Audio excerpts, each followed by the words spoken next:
कृपया हमारा channel subscribe करें और वीडियो नोटिफिकेशन के लिए बेल आइकॉन दबाएं। हमारे भविष्य को संवारने के लिए दो लोगों का खास महत्व होता है। एक हमारे माता पिता और दूसरे हमारे गुरु यानी शिक्षक। आज शिक्षक दिवस है। आज शिक्षक और गुरु के बीच में काफ़ी बदलाव देखने को मिल रहा है।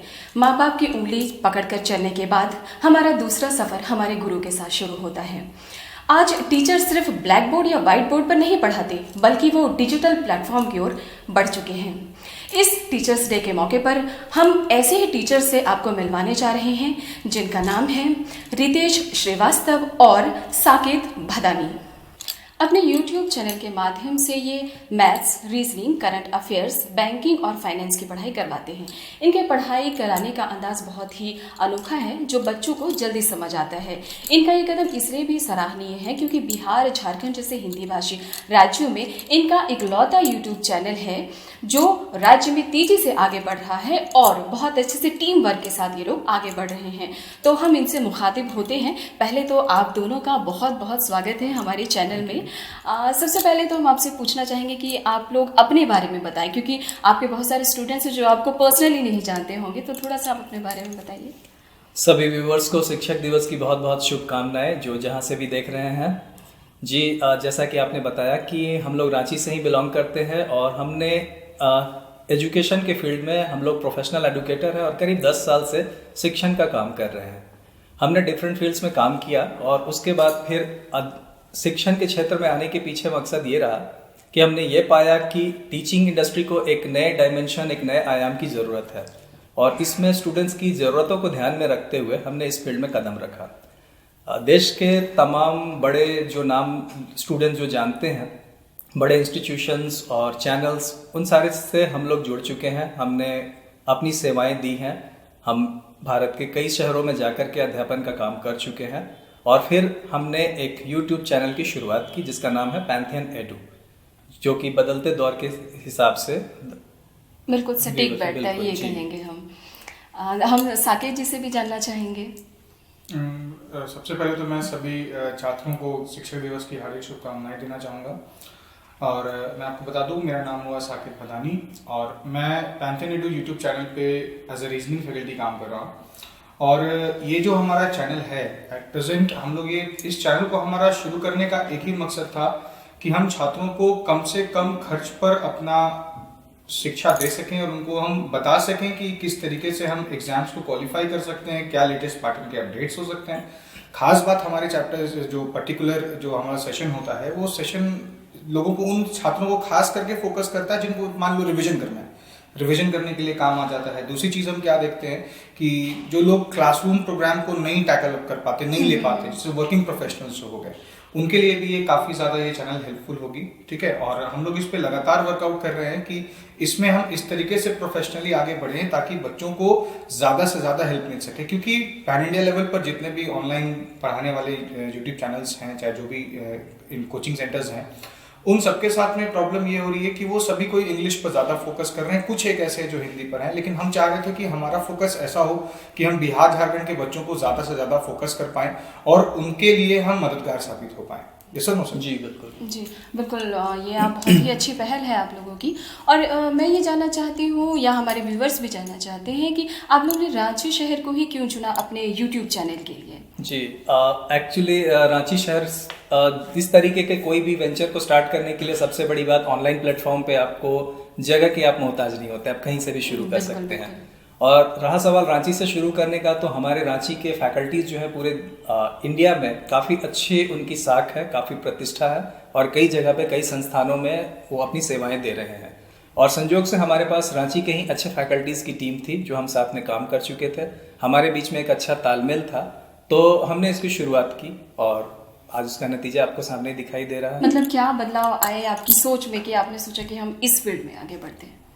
जैसा कि आपको बताया कि जब अपने छात्र जीवन में परीक्षा की तैयारी करते समय हमने कुछ दिक्कतों का सामना किया, कुछ दिक्कतों का सामना किया, तो वो समझ में आया कि शायद हमारे पढ़ने या पढ़ाने के तरीके में कहीं पे कुछ कमी रह जा रही है।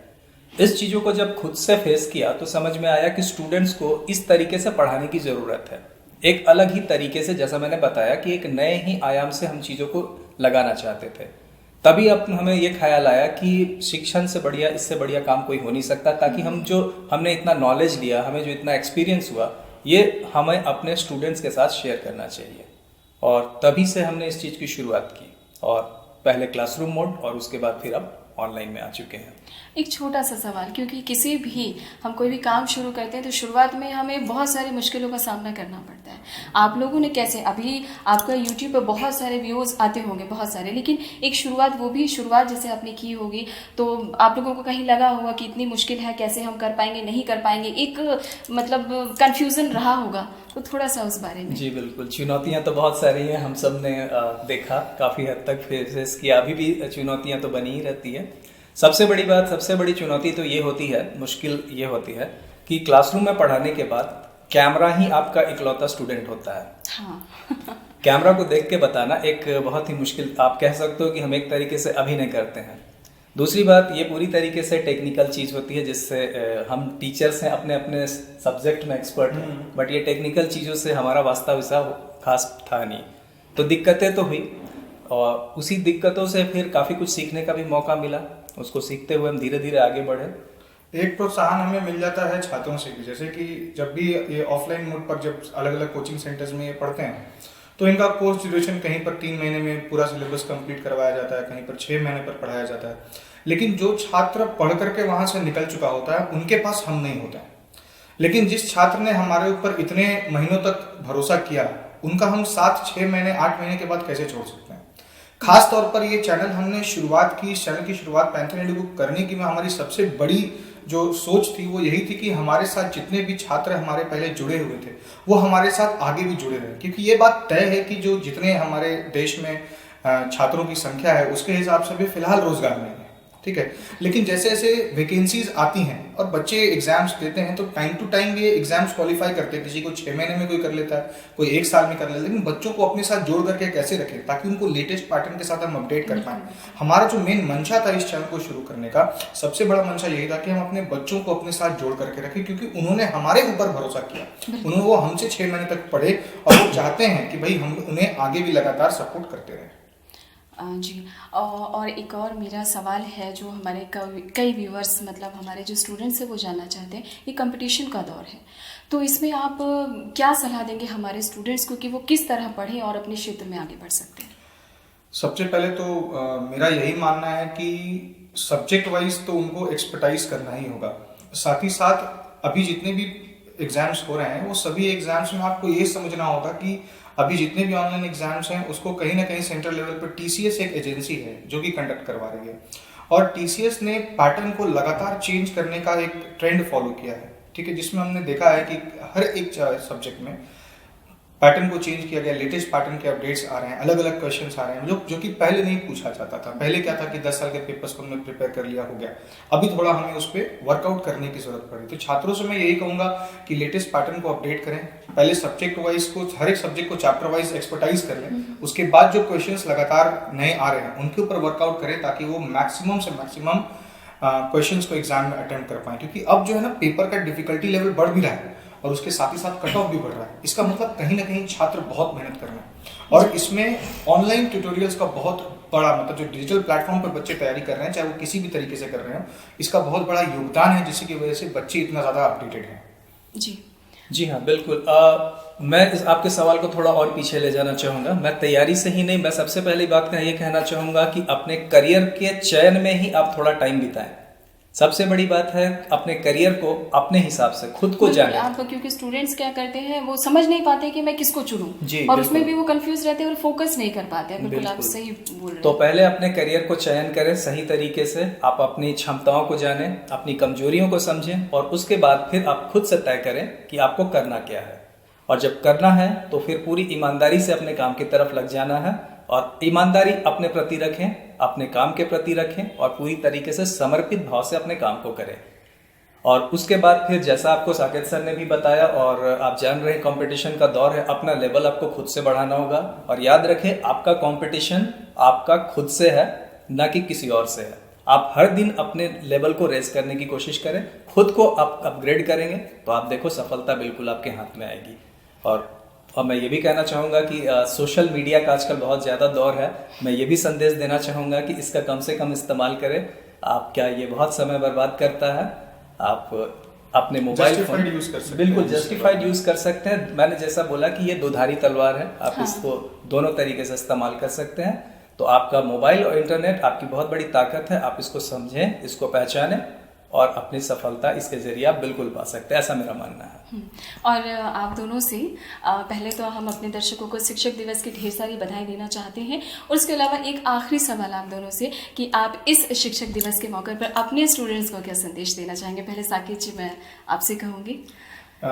इस पर्टिकुलर अगर हम इस वर्ष बात करें तो इस बार जो शिक्षक दिवस है ये काफ़ी खुद में ही खास है, क्योंकि हमने देखा है लगातार पिछले कुछ वर्षों में कि स्टूडेंट्स काफ़ी ज़्यादा परेशान रहे हैं कि सर वैकेंसीज कम आ रही है ये आ रही है। मैं कहता हूँ कि अभी सारे एग्जाम्स एक जैसे होते जा रहे हैं, तो छात्रों में आपसे यही कहूँगा कि जितना ज़्यादा हो सके अपने जीवन में अपना लक्ष्य एक तय कर लें, और लक्ष्य तय करने के बाद उसके ऊपर जी जान से लग जाएं, ताकि आप जो भी प्रिपेयर कर रहे हो आपका एक पर्टिकुलर लक्ष्य होना चाहिए। उस लक्ष्य के तरफ आपको अग्रसर होना है और इसी प्रकार आप आगे बढ़ते जाएं, और जितनी हो सके उतनी कड़ी मेहनत करें। फिलहाल मेरी तरफ से मैं आपको कड़ी मेहनत करने की बात करूंगा, और एक बार फिर से शिक्षक दिवस की हार्दिक शुभकामनाएं। अब मैं रितेश जी से जी, शिक्षक दिवस पे मैं यही कहना चाहूँगा कि आप अपने आप को एक बेहतर नागरिक बनाने की कोशिश करें। आपको स्टूडेंट या अपनी ज़िंदगी का मकसद सिर्फ एक जीविकोपार्जन, सरकारी नौकरी पा लेना सिर्फ आपका एक लाइवलीहुड जीविकोपार्जन का एक साधन हो सकता है, बट आप एक अच्छे नागरिक, एक अच्छे स्टेट्समैन बने और समाज के लिए, सोसाइटी के लिए कुछ करें।